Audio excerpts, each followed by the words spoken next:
Happy independence day Stephen. ఓ Hepsi, నీకు కూడా హ్యాపీ ఇండిపెండెన్స్ డే. స్టీఫెన్, ఈరోజు స్వాతంత్ర దినోత్సవం కదా, నాకు చాలా హ్యాపీగా ఉంది. అవునా హెప్సీ, ఎలాగ స్వాతంత్రం వచ్చిందనుకుంటున్నావు చెప్పు. ఎవరికి వచ్చిందంటావు? అదేంటి స్టీఫెన్ నవ్వుతున్నావు? మన దేశానికి వచ్చింది కదా. బానిసత్వం నుండి విడిపించబడ్డాం. బ్రిటిష్ వారు అనేక మంది మన యొక్క దేశ ప్రజల్ని ఎంతగానో కష్టంగా అందరిని ఇబ్బంది పెట్టారు కదా. ఆ బానిసత్వం నుండి విడుదలొచ్చింది కదా, అందుకనే స్వాతంత్రం వచ్చిందని. Okay, very good Hepsi. నిజంగానే అనేక మంది పోరాడడం వల్ల మన దేశానికి స్వాతంత్రం వచ్చింది. ఓకే, నిజమైన స్వాతంత్రం ఎక్కడ ఉందో తెలుసుకున్నావా? అదేంటి స్టీఫెన్, మన దేశ నాయకులు అనేక మంది పోరాడడం వల్ల మనకు ఆల్రెడీ స్వాతంత్రం వచ్చేసింది కదా. ఇదేంటి మళ్ళీ నిజమైన స్వాతంత్రం అదెవరికి వచ్చింది, ఎలాగొచ్చిందంటావు? చాలా ఇంట్రెస్ట్ గా ఉందే ఇదేదో, చెప్పు స్టీఫెన్. చెప్తాను హెప్సీ. అనేక మంది నాయకులు భారతదేశ స్వాతంత్రం కోసం బాగా పోరాడారు. వారి ప్రాణాలను సైతం అర్పించారు. బానిసత్వంలో ఉన్న దేశానికి స్వతంత్రత వచ్చేలా చేశారు. అదే నిజమైన స్వాతంత్రం అని అనుకుంటున్నావా హెప్సీ? కానే కాదు. మరి నిజమైన స్వాతంత్ర్యం ఎవరి ద్వారా వచ్చిందంటావు స్టీఫెన్? చెప్పు త్వరగా, నేను చాలా ఆతృతతో ఉన్నాను. పాపమనే బానిసత్వంలో ఉన్న ప్రజలను, వ్యాధులనే బంధకాలతో ఉన్న ప్రజలను, శాపముతో కొట్టిమెట్టాడుతున్న వారిని మరియు మరణానికి పోవలసిన ప్రతి ఒక్కరిని రక్షించి విడిపించి తప్పించడానికే వచ్చిన ఏకైక దేవుడు యేసుక్రీస్తు వారు. చూడు హెప్సీ, నువ్వు అనుకున్నట్టు ఒక దేశంకు స్వాతంత్రత రావడం కాదు, కానీ ప్రపంచ వ్యాప్తంగా ఉన్న ప్రజలకు విడుదల ఇచ్చే స్వాతంత్రంగా కార్యం చేసిన వారు యేసుక్రీస్తు వారు మాత్రమే. హో, అదేంటి స్టీఫెన్, ఒక్కరి ద్వారా ప్రపంచవ్యాప్తంగా ప్రతి ఒక్క బిడ్డల నిమిత్తమై ఒక కార్యం జరగబడిందా? నువ్వు నిజమే చెప్తున్నావా? అదేలాగు?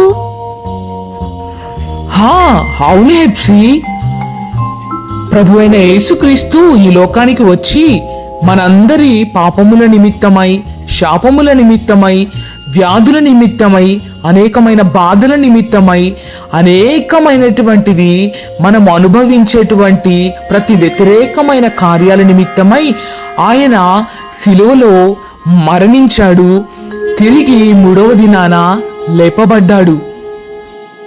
అవన్నీ కూడా అనుభవించి శిలువలో యేసుక్రీస్తు మరణం పొందాడు కదా.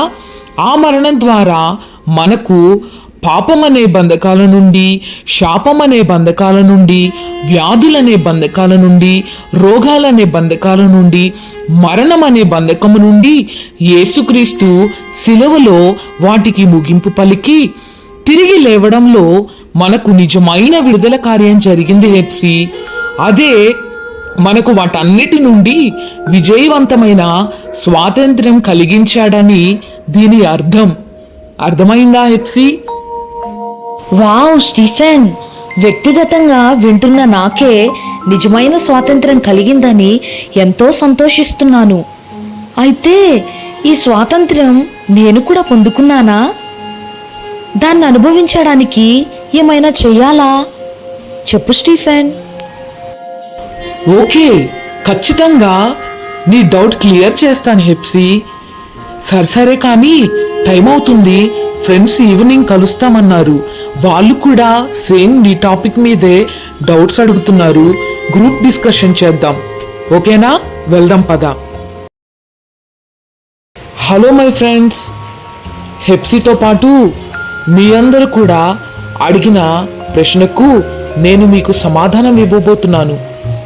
ఈ నిజమైన స్వాతంత్ర్యం ప్రతి ఒక్కరూ అనుభవించాలి అంటే యేసుక్రీస్తును నమ్మి స్వంత రక్షకునిగా అంగీకరించాలంటే వాక్యానుసారంగా జీవిస్తూ ఆ వాక్యానుసారంగా నడుచుకుంటేనే యేసుక్రీస్తు వారు ఇచ్చిన స్వాతంత్రాన్ని అనుభవిస్తారు. హో, అయితే నేను యేసుక్రీస్తును అంగీకరించాను, అంతేకాని వాక్యానుసారంగా జీవించలేదు, నడుచుకోలేదు అంటే ఈ స్వాతంత్ర్యం నాకు వర్తించదా స్టీఫెన్? 100% చెప్పాలంటే అంగీకరిస్తే సరిపోదు హెప్సీ. నమ్మి బాప్తిస్మం తీసుకొని మందిరానికి వెళ్తూ దేవునిలో ఎదుగుతూ నడుచుకుంటేనే ఈ స్వాతంత్ర్యం అనుభవించగలుగుతారు.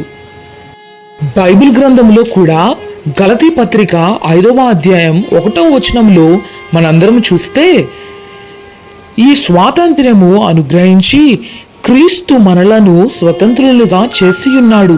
కాబట్టి మీరు స్థిరముగా నిలిచి మరలా దాస్యమను కాడి క్రింద చిక్కుకొనకుడి.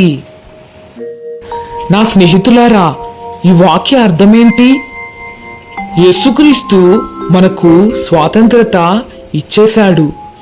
అయితే మనము స్థిరముగా కదలని వారముగా ఉండాలి. ఈ లోకం అనే పాపపు దాస్యపు కాడి క్రిందకు మరలా వెళ్లకుండా ఆయనలో నిలిచి ఉండాలని దేవుడు ఈ స్వాతంత్రాన్ని మనకిచ్చాడు.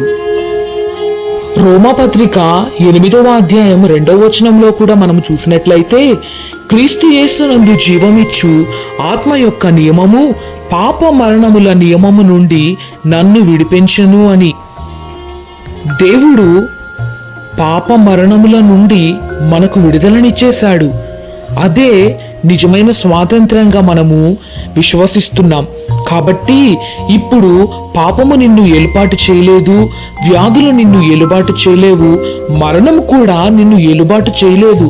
దాని క్రింద మీరు లేరు. కానీ దేవుని హస్తములలో మనల్ని నిర్మించుకొని మనకు నిజమైనటువంటి విడుదలతో కూడిన స్వాతంత్రాన్ని ఆయన మనకిచ్చాడు.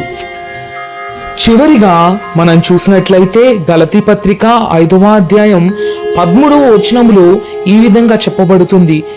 ప్రియ స్నేహితులారా, ఈ వాక్యము చాలా ఇంపార్టెంట్. చదువుతాను, వినండి. సహోదరులారా, మీరు స్వతంత్రులుగా ఉండుటకు పిలువబడితిరి. అయితే ఒక మాట, ఆ స్వాతంత్ర్యమును శారీర క్రియలకు హేతువు చేసుకొనక ప్రేమ కలిగిన వారై ఒకనికొకడు దాసులయుండుడి అని. చూసారా, దేవుడిచ్చిన స్వాతంత్ర్యం అనేది దేవుని మహిమపరచడానికే మనల్ని పిలుచుకున్నాడు, మనకు స్వాతంత్రత ఇచ్చాడు. అయితే శారీర క్రియలను నెరవేర్చుకోవడానికి ఈ స్వతంత్రత ఇవ్వలేదని స్పష్టంగా తెలియచేస్తున్నాడు. అందుకనే ఆయన ఇచ్చినటువంటి క్రియలు ప్రేమ, మంచితనము కలిగి ఈ లోకంలో జీవించడమే దేవుడు ప్రపంచానికి ఇచ్చినటువంటి స్వాతంత్ర సందేశం. Wow wow, thank you Stephen, మా డౌట్స్ క్లియర్ చేసినందుకు. యేసులో మేము స్వతంత్రులం, యేసులో మేము జీవిస్తాం, యేసులో నిలబడతాం, ఆయనను మహిమపరుస్తాం.